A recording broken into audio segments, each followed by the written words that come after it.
ઘણા એવું કે દાંત નો કાઢતો હોય ને મિત્ર નો કરવો, દાંત નો કાઢતો હોય ને નહીં. હવે ઈ ગયું. હવે દાંત નો કાઢતો એની પાસે બેહો, એને ખંભે હાથ મૂકો. કમલેશ, એને પૂછો અબ તો સુકી ગયો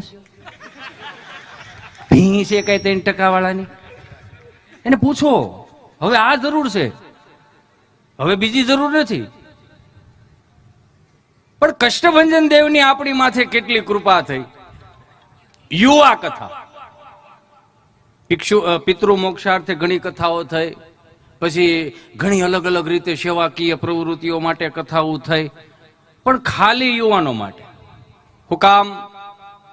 કારણ કે ભારતનું યુવા ધન જે રહ્યું ને, ઈ જો જાગે ને તો વર્લ્ડના નકશા ફેરવી નાખી એવી શક્તિ આપણામાં પડી છે. તમે વિચાર કરજો. હું કહેતા જરાય અચકાઈશ નહીં. શું કામ?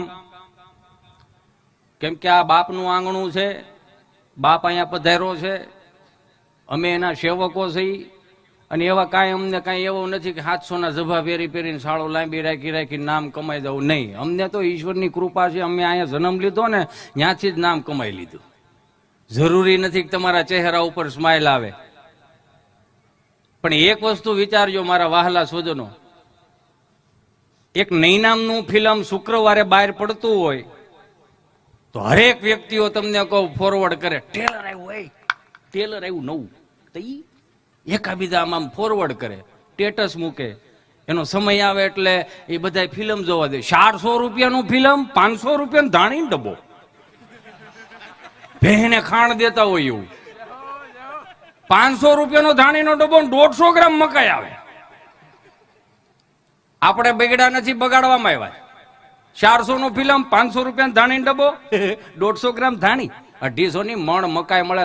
ફોડીને ઓસરીમાં શેરીમાં ધાબેન ઘા કરો, કઈ મણ ધાણી થોડી ખૂટે. હાવ કઈક તો વિચાર કરો યાર.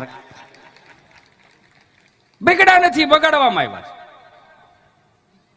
ટીવીના પડદા ઉપર ખાલી 200 કરોડ રૂપિયા કોઈ હિરોઈન લે અને ખાલી ટીવીના પડદા ઉપર આટલું આવીને કહી જાય, કાલે ખની મુલાયમ બાલ. એટલે આપણે 950 રૂપિયા શેમ્પુ, 950 રૂપિયા શેમ્પુ આવે, 500 ગ્રામ માલ આવે, 45 જાતના વિટામિન આવે.